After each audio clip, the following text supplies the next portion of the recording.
Welcome to season 3 of the Avery Jones Podcast.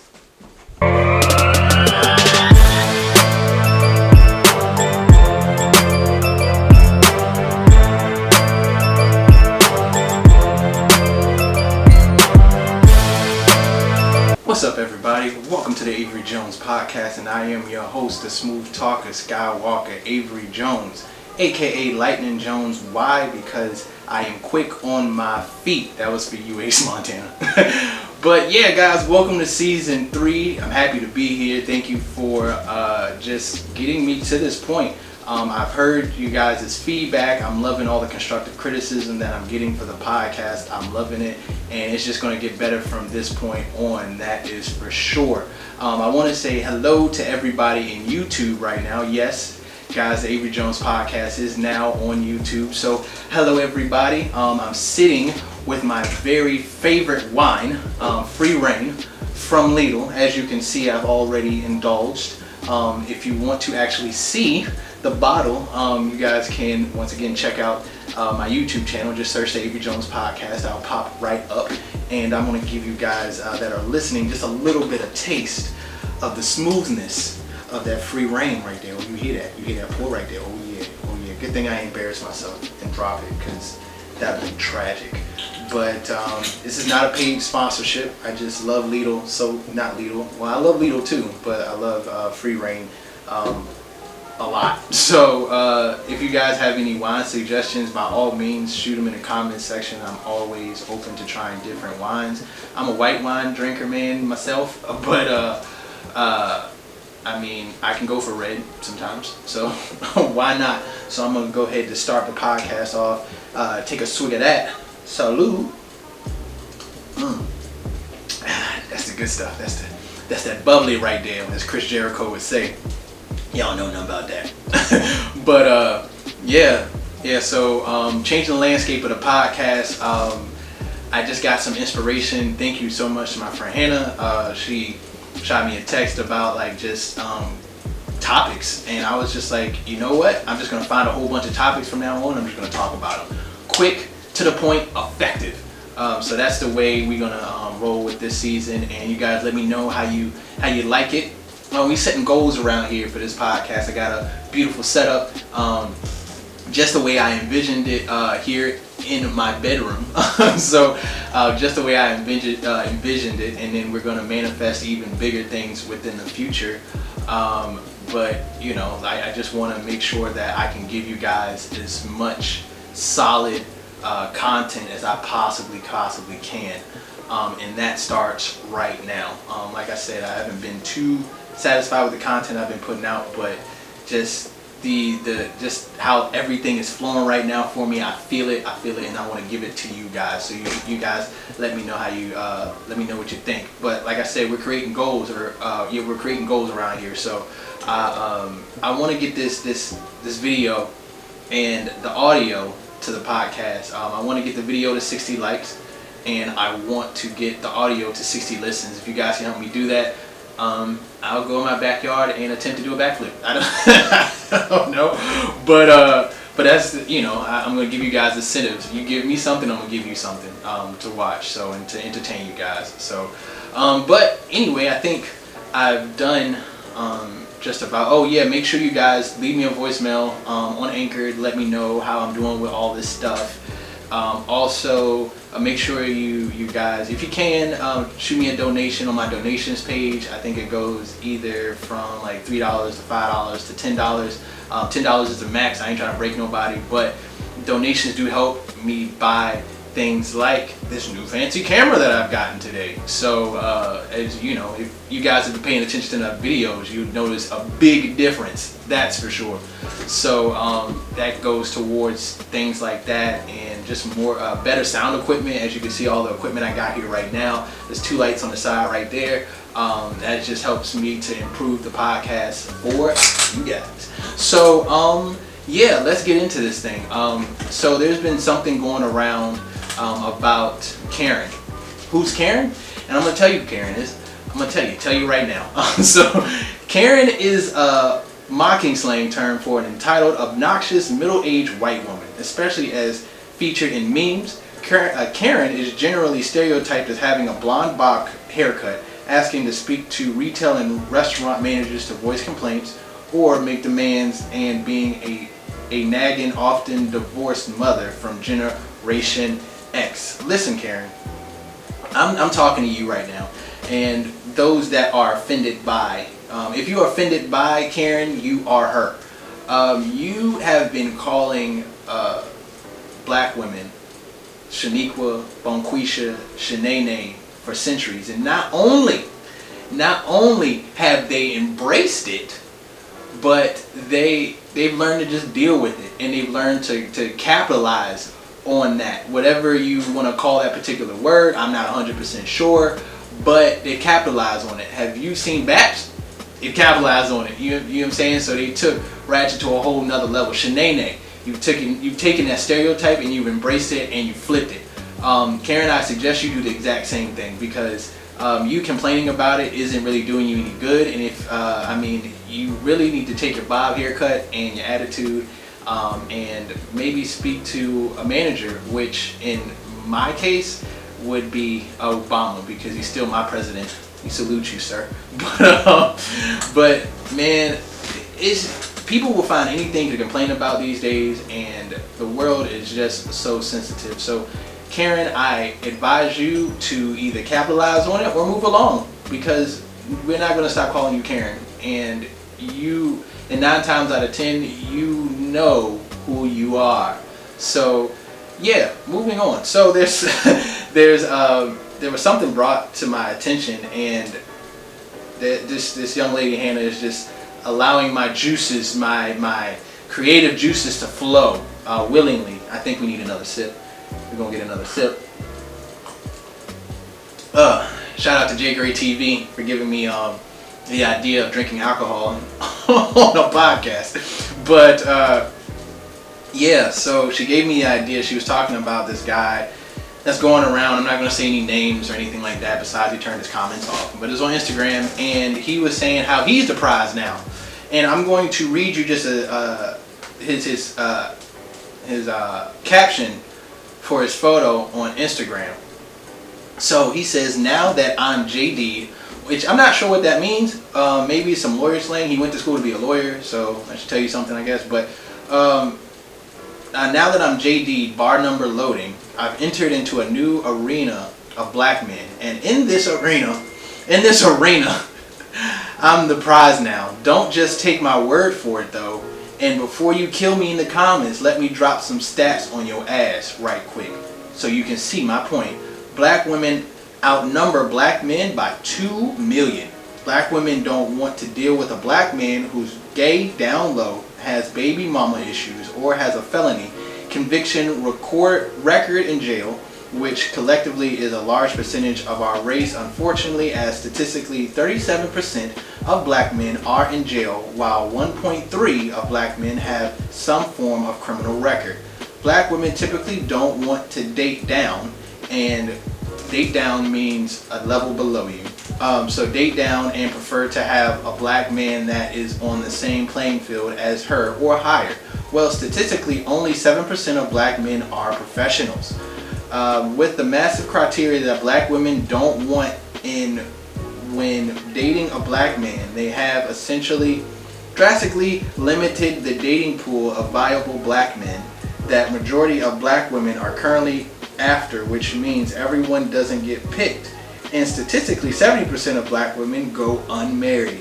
You see where I'm going here. I don't, sir, but we're going to continue to read. Additionally, black women want their male to be attractive, have some form of edge, style to be exciting, okay, and not to be lame, etc. I know all that is subjective, but everyone doesn't have these so-called X factors, which lowers the number of viable black men even lower. There's more, I got more. So with me now gaining access into this very small percentage of black men that are young, for the record, I'm under 30, 2 degrees, single, attractive, and heterosexual, have no criminal record, no baby mama drama, and have some form of high-paying career potential that majority of black women are competing against each other for? You tell me who's the real prize. Sir, there's a lot to read, very small print. I'm going to tell you this. Black women are still the prize, sir, assuming you're talking about just black women in general, and not all women, but black women are still the prize, sir. Understand this, because you look short, so that disqualifies you, because 9 times out of 10, females usually want tall brothers. It's very rare that you'll find a black female that wants a shorter dude or shorter than them. So that probably disqualifies you. Also, pretty cocky, bro. So that might also disqualify you. I think we're gonna sip one more time. The good stuff. But that also may disqualify you as well. So understand this, bro. Like, I feel like women realize these particular statistics and are willing to reach down and pick a brother up and help him. And this, that's a different conversation for a different day. But, bruh, as long as a female can use not giving you some as a punishment, and it actually is a punishment, they will always be the prize, sir. They will always be the prize, because I think by putting that post out, you have limited yourself to the statistics of women that want you. So no woman, I guarantee you, I mean, they may shoot their shot here and there, let's be honest, ball player, rich, whatever, let's be honest. But if you're talking about like, hey, I got 2 degrees and I'm about to become a lawyer and I got this and I got that, brother, listen, they ain't gonna chase you. They might set you up to shoot your shot, but black women, they got entirely too much pride. So a word of advice, sir, just understand that women in general will always be the prize. They have the ability to create life. I think that says as much as I need to say about this particular subject. Drake did a thing. Drake did a thing with his album Dark Lane demo tapes. In my personal opinion, y'all ain't gonna like this, but it wasn't that good to me. It wasn't hitting the way I think Drake should have hit during a quarantine. Just being honest, I think Drake is at that point in his career where he feel like he can put out anything. Now, mind you, all of it wasn't bad. However, the first half, I couldn't even remember a song from that one. I couldn't. I can't really pinpoint a song that I really felt was like worthy for me to review in the first half. But in the second half, I'm gonna tell you what slaps. Demons with I think his name is pronounced Fabio Foreign. He made Big Drip. The song itself is super popular.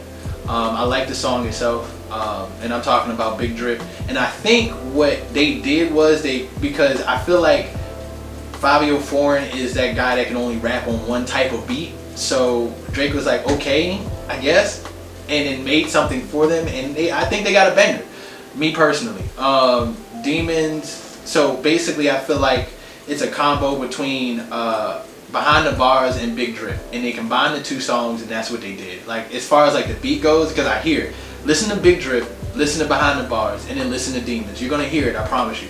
So yeah, but really for me, just because I like Drake, I wouldn't say I have like, well, I can say like, I like Drake. I'm not a fan of Drake. To say like I'm a super fan or I'm a fan of Drake would be too far-fetched. But I can say I do like Drake. I do like him, but I think I give it a solid 7 out of 10 just because I like it. The half of I'm not going to go as low as 5, but I can say that I'll give him a solid 7 out of 10. I can do that for him. But the first half I won't really bang it with. Of course, Tootsie Slide on there, that's a regular like banger for me anyway. But yeah, so let me know in the comment section how you feel about these particular topics, and definitely how you feel about Dark Lane demo tapes, because I did not enjoy it that much. But so now we got So Code of the Friend, you know, he's my all-time favorite, and I'm a little biased because his name is also Avery Jones. But let me get a swig. Hold on. Free reign. I need a paid sponsorship. But Code of the Friend is the GOAT. And the reason why is because he came out with he came out with a song called b.q.e. I would assume it's a highway somewhere in New York. I would assume, just based upon the lyrics that he had. But honestly, he hit with this one. I had to listen to it a couple more times in order to feel it. But maybe I should do that with Drake's album. But this is neither here nor there. But b.q.e, I really was feeling it. I really enjoyed it.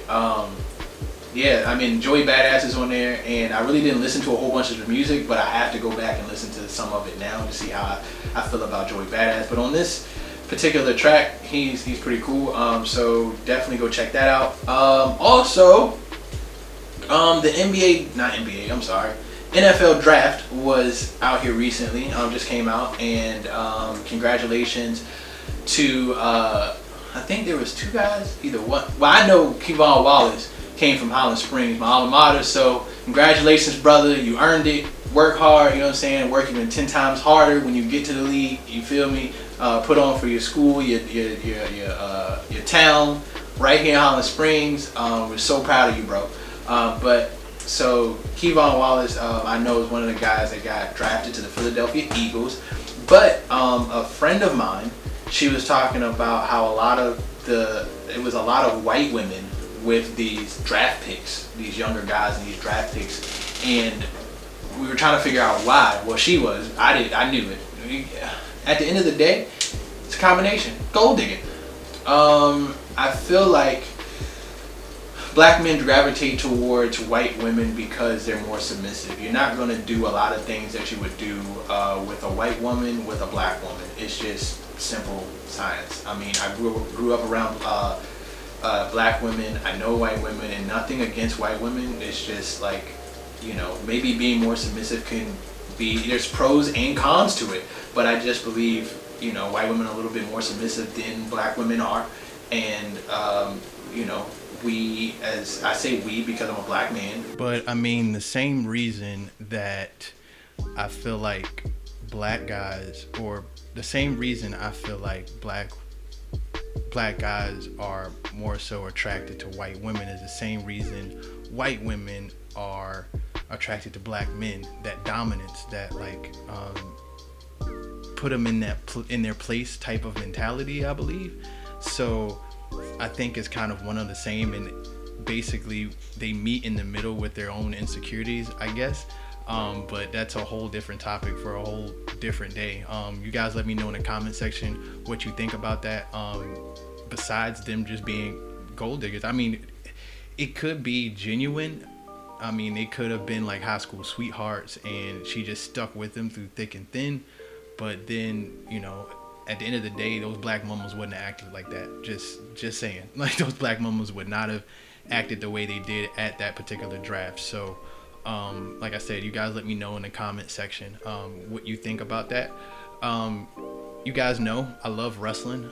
Big wrestling fan, and where there is an entertainment industry, there is some dirt. So apparently the Velveteen Dream is in hot water. If you don't know who that is, please go look him up. He's like a mixture between Prince and Rick James, and there's another artist in there somewhere. But so basically he got, I guess some stuff came up with him here recently where he was sending inappropriate pictures to younger or underage females. They need to hurry up and open Florida back up. I know they opened up the beaches or what have you, but apparently these wrestlers don't know what else to do with their time. So apparently this is what they're doing, and it looks like Instagram has more evidence than the DA office, because they're saying that a lot of the evidence that they do have is real. He's saying that it's not real, but the people that he sent it to, the females that he sent it to, are coming out and saying like, it sounds like his voice that called me and he blocked me, and it's his Instagram account. So I hope it's not true, because Velveteen Dream is a really good talent, but then again, nobody's above the law, so there's that. And with quarantine going on, speaking of quarantine, with all that stuff going on, please make sure you guys are staying safe, staying in the house, doing what you have to do to protect your loved ones, especially the elderly, older relatives and stuff like that. I know you want to see them. There's Zoom, there's FaceTime, there's Skype, there's something that Google put out recently. Just find different ways to contact them, because Georgia, as you guys know or may have found out, just opened up, and I don't know how accurate this information is, but I went scrolling through Instagram, and Georgia, like, they've reported 2,000 new cases in the last 3 days. So, and that's, like I said, they just opened back up. So please be safe, especially people in Georgia. If you don't need to go, still maintain your own lockdown. Do that, because it's real out here, apparently. I don't know, like, people have their conspiracy theories, but I guess the longer we can stay in the crib, the sooner this will be over. So fingers crossed, and continue to stay prayed up. Apparently Twitter is a different world. I don't have a Twitter, and apparently there's some stuff that's been going on Twitter that was brought to my attention, and apparently there has been someone created a page exposing sex offenders in Richmond and in surrounding areas, or like the DMV area. And the reason I got sent this is because someone that I knew was on that particular page. Now, I looked at it as both ways, because me personally, I don't think somebody's just gonna out flat say, oh, hi, my name is so and so. I did this one thing at this one time that could be possibly considered me forcing myself on a female. No one's gonna say that. However, a lot of people are saying that, like, some of these females can be on there to be vindictive, clout chase. This is the generation we live in. I had a conversation with my grandmother about it, and her opinion was the same thing. Some of these particular females could very possibly be victims, and to those particular females, I'm so sorry, that happened to you. I hope you get the closure and the justice that you deserve. But for females that are on there to be vindictive and to be spiteful, what goes around comes around, and understand that you could potentially ruin a young man's life, because if you haven't seen Daddy's Little Girls, please go watch that movie.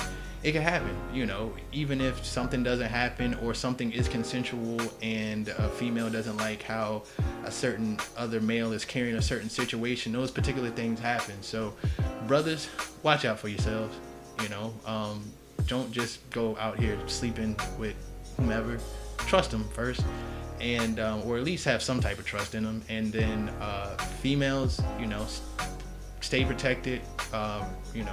This should go without saying. Make sure you travel in groups and just stay safe, protect yourself, whatever you need, knife, pepper spray, whatever, because there's some crazies out here. So stay strapped. So so that's, for the most part, the bulk of the podcast.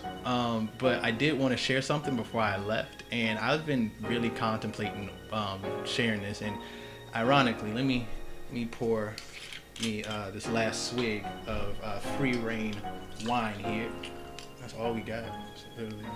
Anyway, so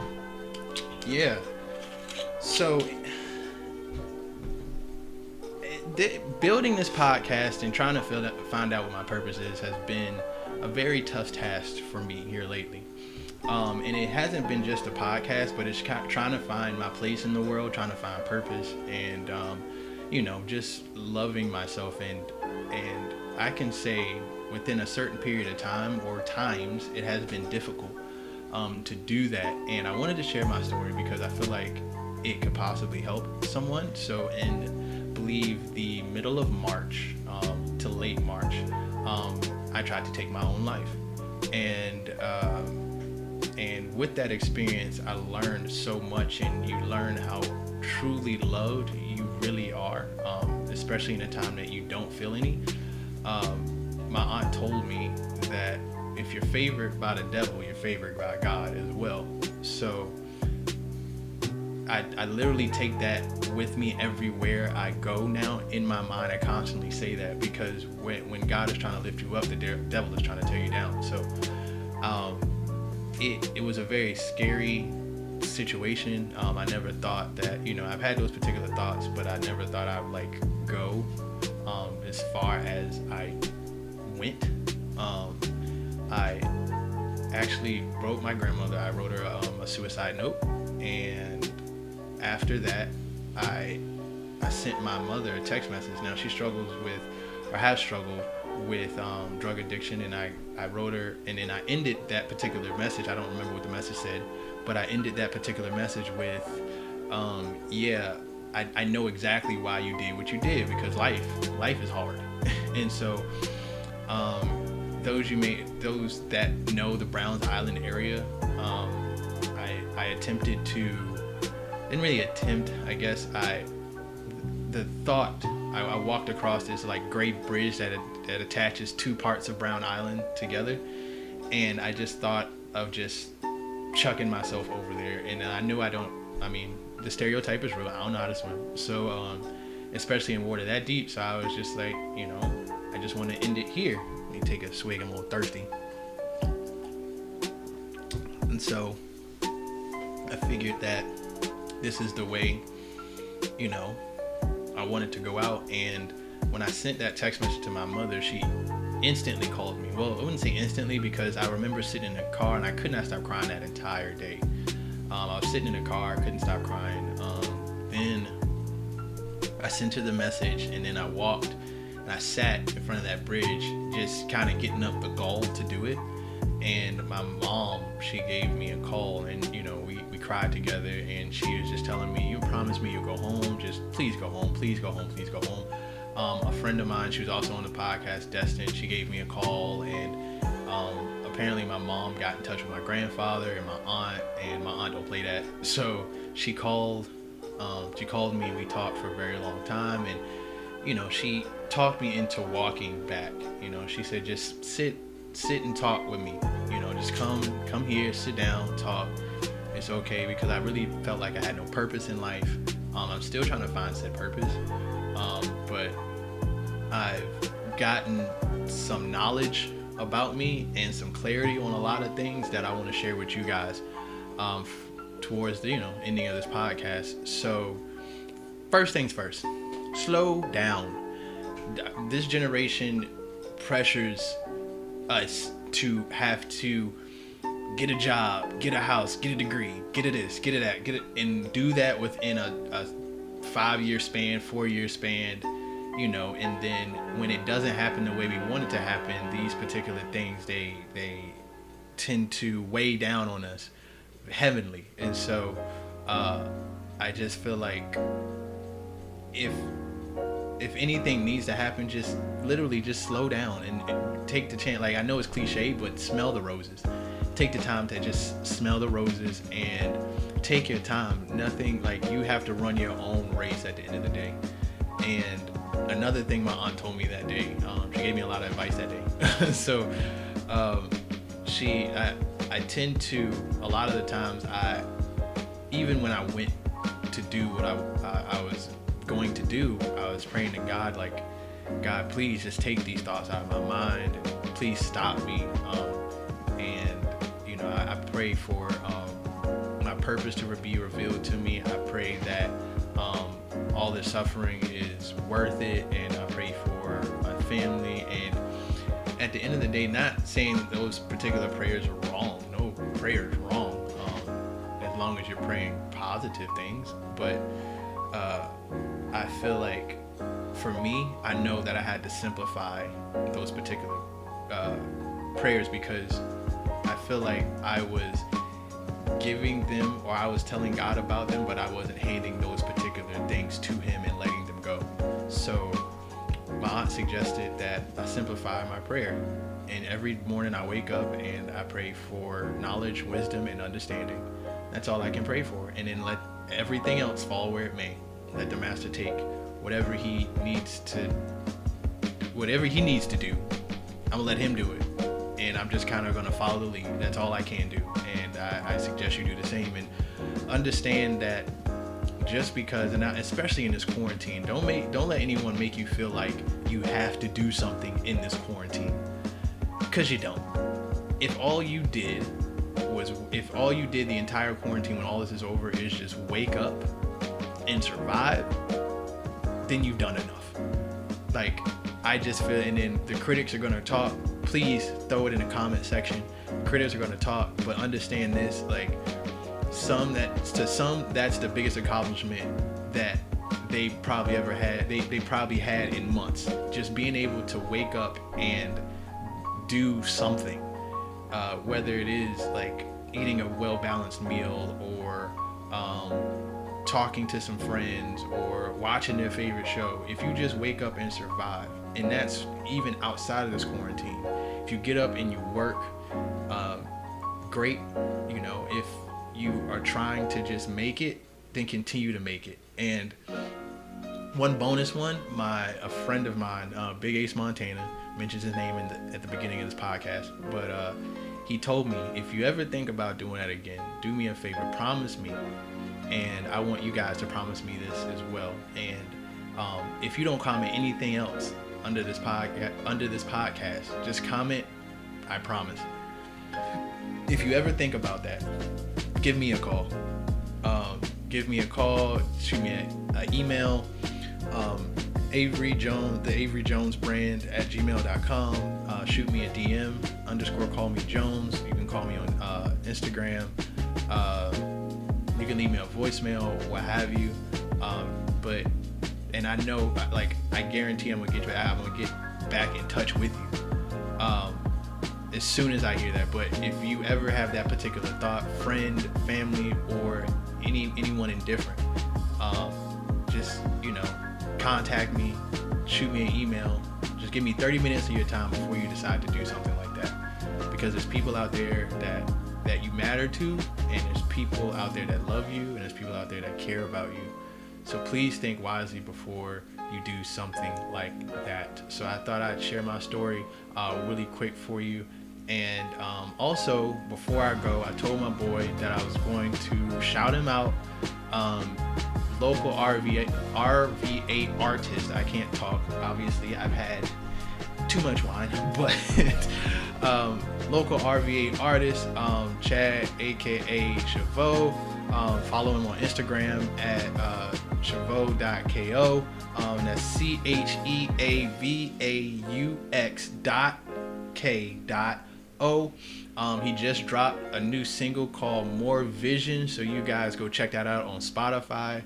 If you go to SoundCloud, you can check it out on SoundCloud, and you can stream it there. If you just search More Vision, it should pop up. If you search his name, it should pop up, or you can go to the link in his bio as well. And that is what we're going to go out on, people. Thank you so much for hanging in there with me. Season 3 is going to be a banger. I can't wait until this quarantine is over. I love my setup right now, so I'm gonna get guests. Guests are gonna sit here. I might even get a third guest sitting over there.